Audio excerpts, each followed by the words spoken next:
नमस्कार, नादीप्स किचनमध्ये आपले खूप खूप स्वागत।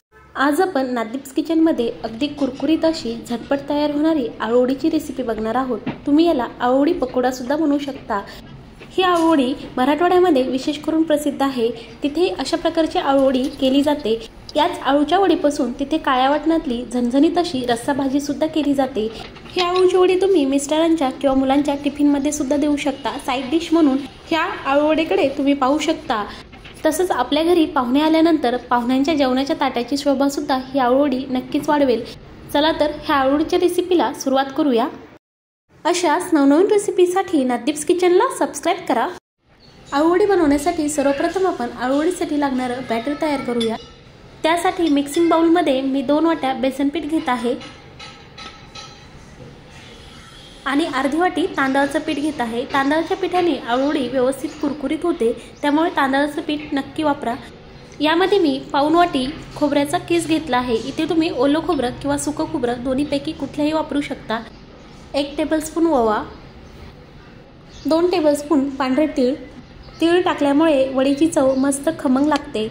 अर्धा चमचा धने पावडर, 1 चमचा हळदी पावडर आणि 1 चमचा लाल मिर्च पावडर। तुम्ही इथे हिरव्या मिरच्याचा ठेचा वापरला तरी चालेल। आता 1 चमचा जिरे टाकूया आणि चवीनुसार मीठ टाकायचं। इथे मी साधारणतः 1 चमचा मीठ घेतला आहे।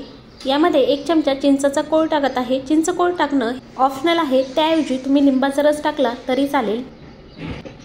पिठामध्ये टाकलेले सर्व जिन्नस आपल्याला व्यवस्थित मिक्स करून घ्यायचे आहे। मी हातानेच व्यवस्थित हे मिक्स करून घेत आहे।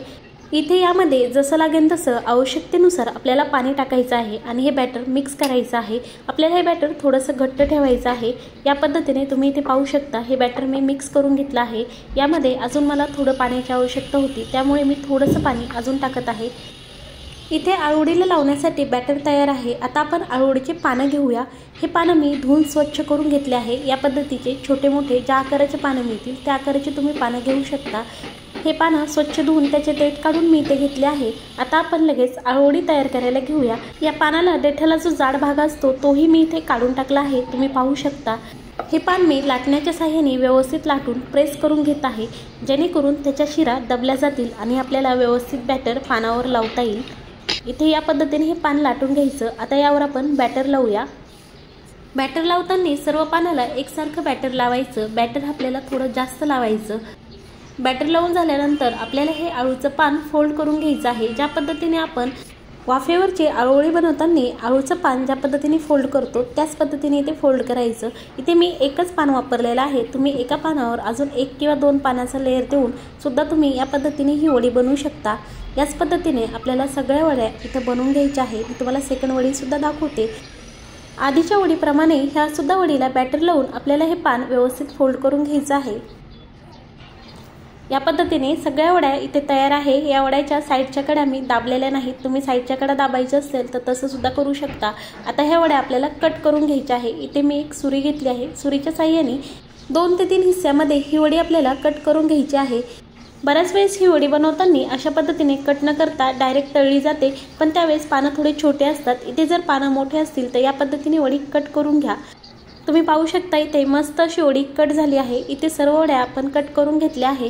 आपल्याला ह्या वड्या लगेच तळून घ्यायच्या आहे। तुम्ही पाहू शकता वडीला व्यवस्थित पीठ लागलं आहे। आता आपण लगेच वड्या तळायला घेऊया। वडी तळण्यासाठी इथे मी आधीच कढईमध्ये तेल गरम करायला ठेवलं आहे। तेल गरम झालं का आपण चेक करून पाहूया। यामध्ये छोटासा पिठाचा गोळा टाकून त्यावर बुडबुडे आले की समजू शकता तेल व्यवस्थित गरम आहे। आपण वड्याला जे बॅटर लावलं होतं त्यातीलही काही बॅटर उरलं आहे। ह्या बॅटरला आपण थोडंसं पातळ बनवायचं, म्हणजे यामध्ये थोडंसं पाणी टाकायचं आणि वडी तळताना यामध्ये या प्रकारे वडी बुडवायची आणि तेलामध्ये सोडायची। जसं वडापाव बनवताना वडा पिठामध्ये बुडवून लगेच तेलामध्ये सोडला जातो त्याच पद्धतीने इथे ही वडी तेलामध्ये सोडायची। तर याच प्रकारे पिठामध्ये बुडवून आपण ह्या वड्या सोडूया। इथे तेलामध्ये जेवढ्या वड्या मावतील तेवढ्या वड्या आपल्याला एका वेळेस सोडायच्या आहेत। तेलामध्ये टाकल्यानंतर ही वडी पटकन तळल्या जाते। गॅसची फ्लेम इथे आपल्याला मीडियम टू हाय ठेवायची। कमी गॅसवर ह्या वड्या तळायच्या नाही, कारण त्या जास्त तेलकट होतील, त्यामुळे हाय फ्लेमवरच आपण ह्या वड्या तळून घेणार आहोत। या पद्धतीने इथे ह्या वड्या कुरकुरीत अशा तळल्या आहेत। आपण ह्या काढून घेऊया। तुम्ही इथे पाहू शकता वड्या किती मस्त दिसत आहेत। मी ह्या डिशमध्ये साईडला काढत आहे। वडीचा रंगही छान आला आहे आणि वडी अतिशय कुरकुरीत झाली आहे। इथे मी सेकंड बॅचमध्ये सुद्धा वड्या तळून घेत आहे। याच पद्धतीने आपल्याला ह्या सगळ्या वड्या तळून घ्यायच्या आहेत। ह्या वड्या किती मस्त दिसत आहे। तर इथे मस्त अशा कुरकुरीत आणि खमंग आळूच्या वड्या तयार आहेत। ही वडी बनवायला अतिशय सोपी आहे। फक्त 2 ते 3 स्टेपमध्ये आपण ही वडी बनवली आहे। फक्त बॅटर कालवा, पानाला लावा आणि लगेच वडी तळा। कोणत्याही प्रकारचा जास्त कामाचा व्याप नाही। अगदी सहज सोप्या पद्धतीने तुम्ही ही वडी तयार करू शकता। तर तुम्ही सुद्धा ही आळूवडीची रेसिपी नक्की करून बघा। रेसिपी कशी झाली कमेंट्स करून नक्की सांगा। नादीप्स किचनवर नवीन असाल तर नादीप्स किचनला सबस्क्राईब करायला विसरू नका। सोबतच बेल आयकॉनवर क्लिक करा। धन्यवाद।